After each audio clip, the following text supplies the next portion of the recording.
Blame it on Rio. In the middle of the night, a dashing middle-aged man in a tuxedo ran into an alley with a chest wound. He knocked on the door of a house in a ghetto in the valley of Rio de Janeiro. He saw a car approaching and pounded harder. Someone opened the door and the man pushed his way in. "Close the door," the man pleaded and fell to the ground.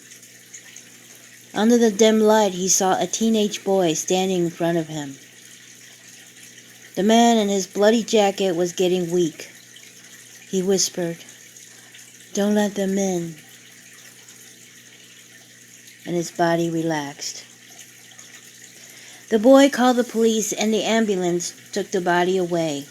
The next day, the dead man was on the news. A well-known painter who lived in Rio for less than a year died of a gunshot wound. He was murdered. The next day, a knock on his door. It was the policeman that collected the dead artist's body. With him were a bunch of canvas and a case. The policeman said, "I thought you might want to keep this as a reward. You know, you were brave for calling us. Knowing this area, no one ever report any murder cases." The boy asked, "Are those the artist's things?" "Si," the policeman replied. "They were found in his hotel room. We could have left it in the station, but I thought it's something a teenager could use. Who knows, you could be one of the artists here and make some money from the tourists." The boy was delighted. He always wanted to paint, but he could only afford sand painting. As soon as the officer left, he took the paint supplies and climbed to the top of a mountain. As he looked around and held the canvas and mixed the paint with a bottle of water, he never done this before as he looked for which brush to begin. He took the biggest one, and as soon as he held the brush in his hand, a tingling sensation ran over him, and he started to paint like a pro. When he finished, he was amazed. He stared at the brush and thought, magic. For only a few weeks, the boy became famous for his paintings. Words got out that there was a young artist paint with local flair but infused with many famous artists' style.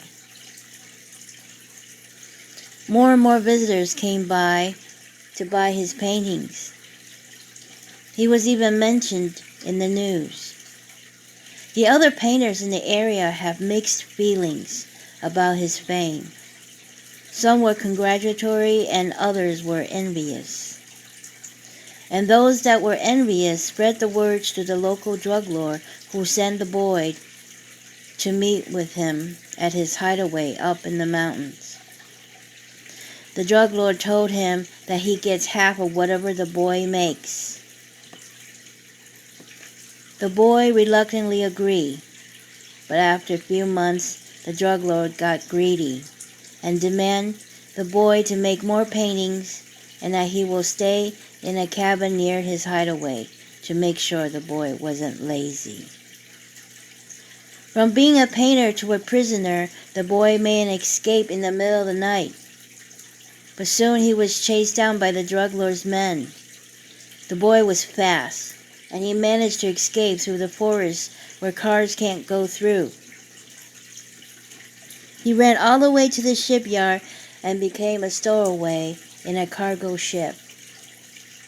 As the ship moved from the shore, he let out a deep breath and took the paintbrush out of his back pocket.